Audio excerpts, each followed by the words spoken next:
Hello, welcome back to my studio. Today I'm going to do some painting and I'm going to take you through my process for painting a sunset scene full of rich color and a few exciting elements as well.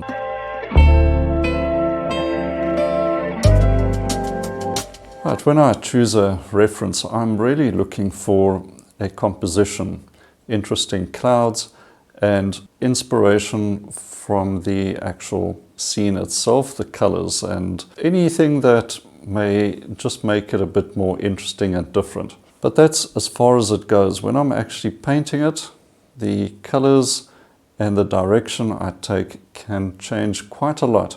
So with this reference, I'm going to bring in a few different colors, particularly a bluer sky at the top, but the focus is going to be on the rich color and getting a nice contrast between the yellows and oranges and purples and blues. So let's dive in and see how this comes together. I'm going to draw out a basic composition, just a small portion at the bottom for scale, and then getting in the main cloud.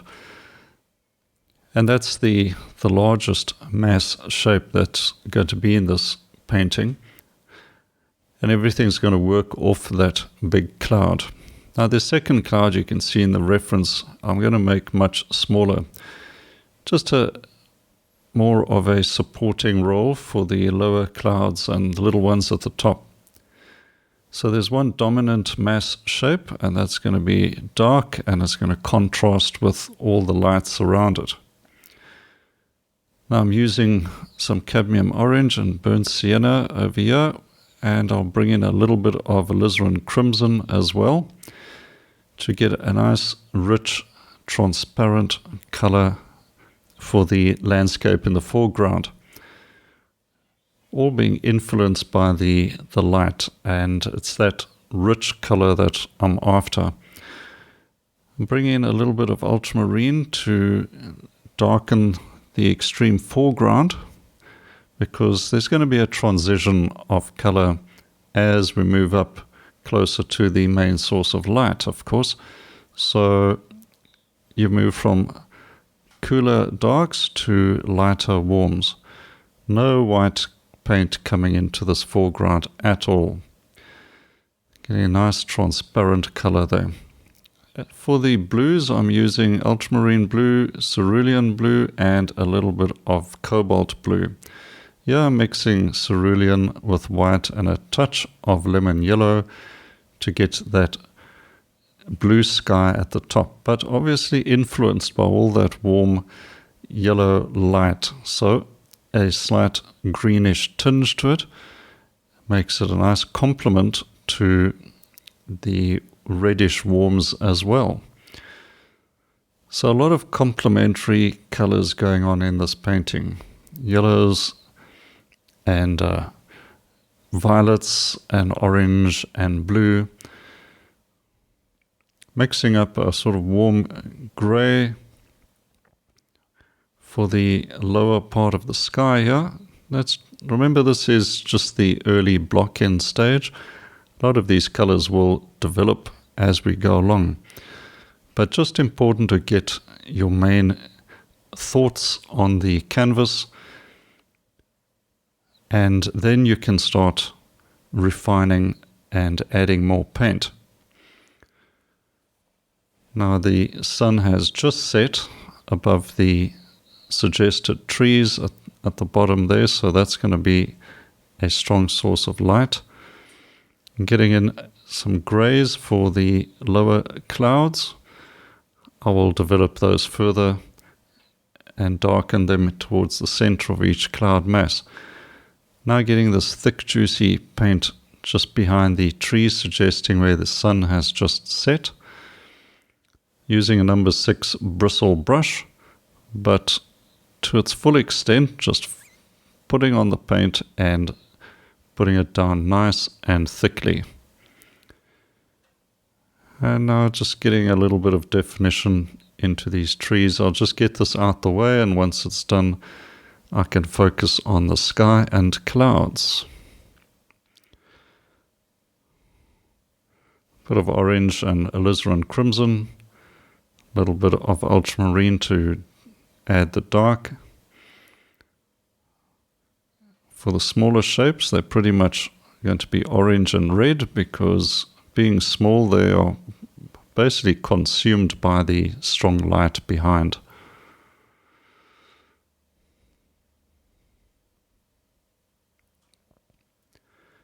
Right, now with a bit of alizarin white and cobalt blue, I'm mixing pretty much a warm grey, and then going to transition those colors. I'm also experimenting with colors. I take the colors from the reference as a guide, and mostly I'm looking at the value, making sure that it's more or less the correct value, and then the color becomes more of an intuitive process. Basically, I'll put the color down and decide if it needs to be warmed up. What I'm doing here is just cooling this down with some blue.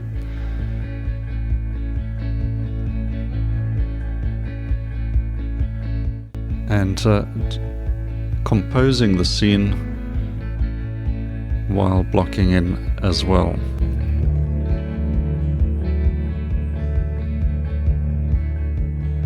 I like to work the entire painting. So yeah, I'll work on the lower clouds and then move to another cloud, and it's a way of harmonizing the painting as well. Although I'm using a few more colors than normal, most of the mixes, of course, are coming from a relatively small palette. So the mixes will naturally harmonize very simply. Try and avoid as many different tube colors as you can. If you can mix the colors, rather do that instead.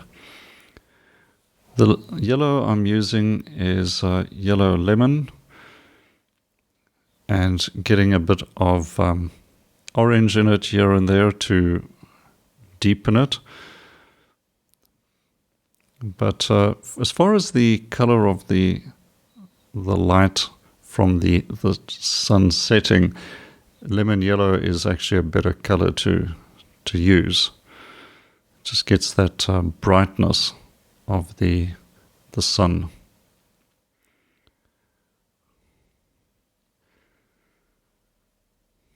Now I'm just building up this cloud. There is a transition of color in the cloud as well. Lower down, it's picking up some of the warmth from the sunlight, and then it'll cool and get darker as it goes up to the center of the cloud, and then lighten up as it reaches the top rim, and there's a bit of refracted light there as well.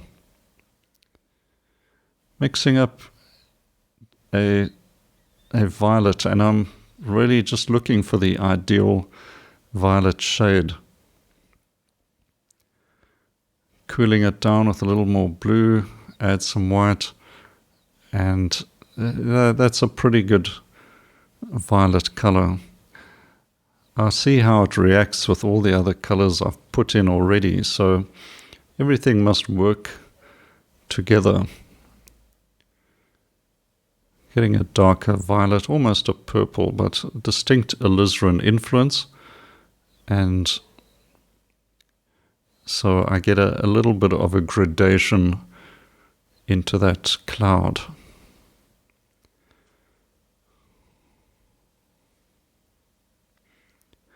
Now, one thing with painting clouds is you've got to remember to soften the edges. It is still a cloud, and it must look like a cloud. You don't want it looking like it's been stuck on, like a decal. So keep an eye on your edges when you finish off the painting. Just make sure edges have been softened up where necessary. You can soften those edges by using a transition color or dragging your brush across the edge to soften it up as well. Some sort of transition color is quite useful when you dealing with a gradation as extensive as you can see here into the clouds. Cleaning up these color notes, I need to get those blues just a bit cleaned up. They've got a little bit of too much violet mixed into them. Making this slightly more green. I want to add some sort of a fizz and pop to the clouds up there in the sky. So we're going to mix up a light green, a yellowish green, and get something going. Just try, experiment, throw a brush stroke in there. You can always tidy it up.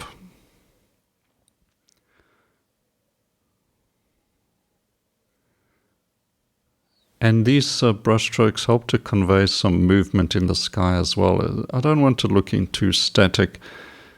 Just cleaning that up a little with a bit of cerulean and white.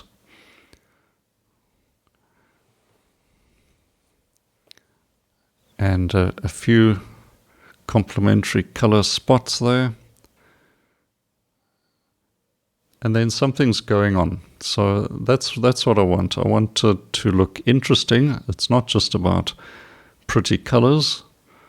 There must be things for the eye to linger on and enjoy. I've got to tidy up the main cloud. There's definitely a few edges that must be worked on as well. And here I'm adding some interesting color notes or exciting dabs of orange. And a few accents with some impasto. And soften that edge up over there with slightly grey down alizarin crimson and orange. Also tidying up a few strokes, just generally having a look. I need more dark accents down here, and pretty much coming to the final parts. I'm going to use the little brush here to put in a few pops and dabs and accents, but also use it to soften up some of the edges on the left-hand side of the cloud.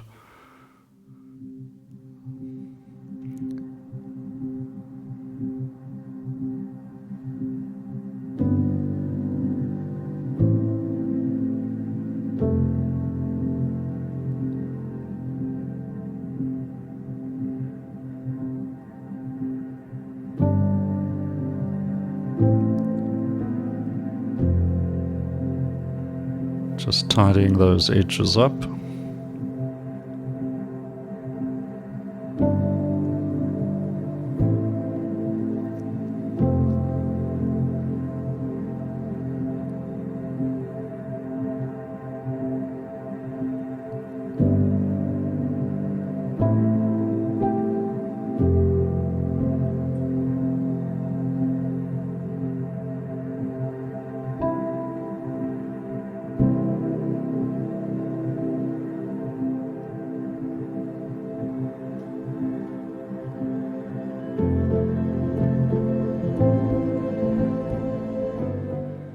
And sign it off. So let's get the tape off and have a look.